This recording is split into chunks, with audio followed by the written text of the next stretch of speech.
Hi, I'm M.Ed, and I'm a certified athletic trainer here at Performance, Spine, and Sports Medicine. Today we're going to be taking a look at basketball athletes and knee injuries.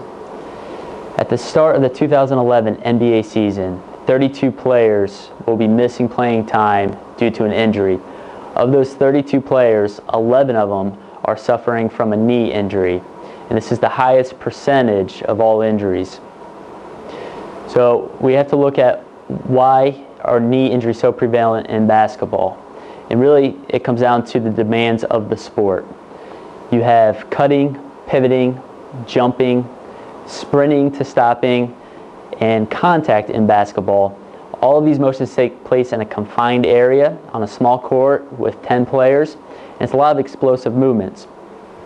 As you can see on this diagram, when you're running, stress has to start in the foot. It's coming up to the knee, and then it has to get out of the knee. And if there's any muscle imbalance in the kinetic chain of an athlete, they are at higher risk of a knee injury. So the way injuries can happen for basketball players, you can have a traumatic incident where you collide with another player, someone falls on the other person's knee, and it causes like an ACL tear. You also have the non-contact traumatic injuries, which is usually a pivoting motion where the athlete puts out their foot, it's planted, and they go and twist on it.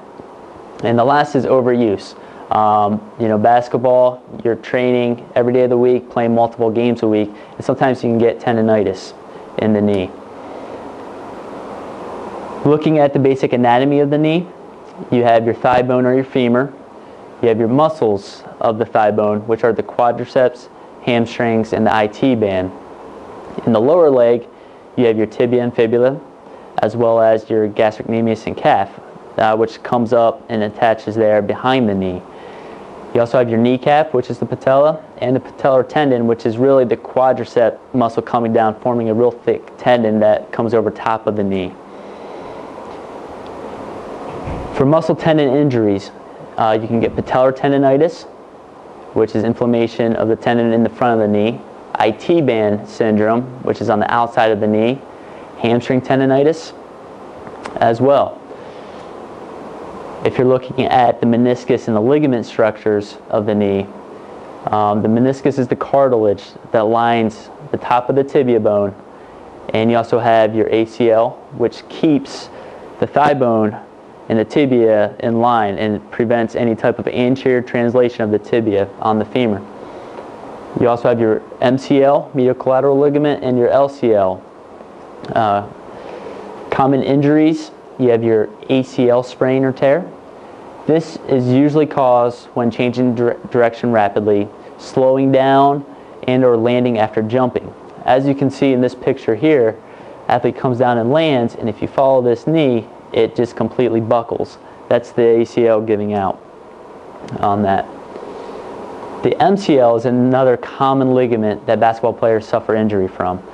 And with this, again, you come down for a rebound, an opponent trips or falls over you, and they land on the outside of your knee, putting what we call a valgus stress, and that puts a strain on the inside part of the knee.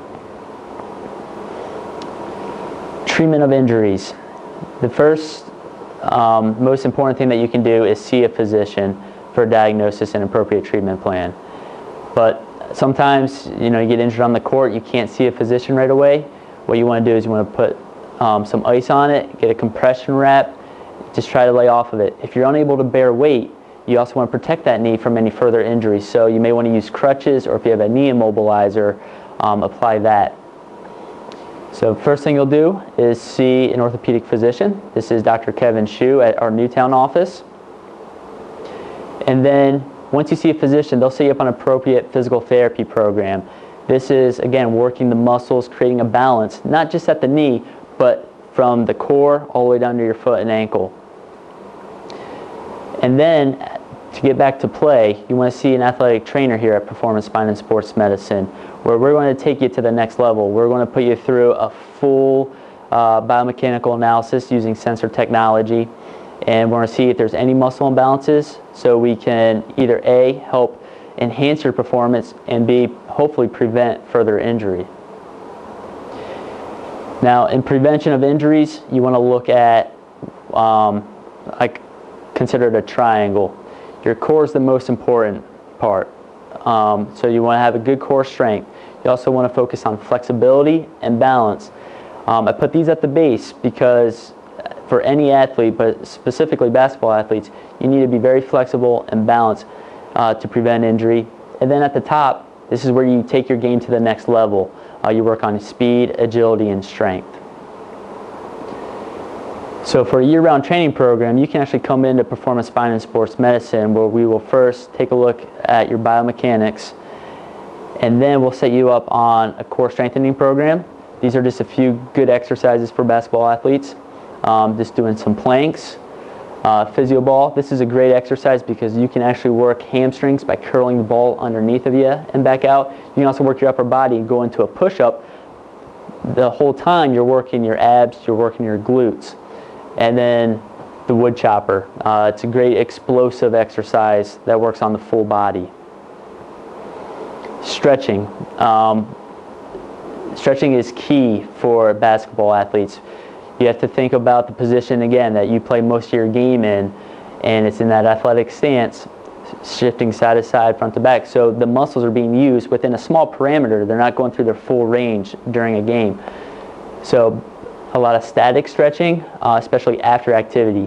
It's been shown that before warm-up, you want to increase your blood flow using a dynamic warm-up, but afterwards, when your muscles are nice and loose, that's when you want to give yourself additional time to stretch, because that's when your muscles are going to really adapt to the stretch. And then these, again, are just some other upper body stretches that you want to focus on. Balance. Balance is crucial. When you look at basketball, you're coming down from rebounds, you're jumping, shooting. A lot of times, both feet aren't planted on the ground at the same time. So there's numerous balance exercises that we can do. A lot of single leg stances, and then we provide like an air mat or a Bosu ball and have you go through some basketball motions while trying to maintain balance on single leg. And then the final is strength, speed, and agility. Here we'll do a series of box jumps, lunges, and agility training, shuffling side to side, and that's going to help you take your game to the next level. So thank you, and I wish you the best of luck in your upcoming seasons.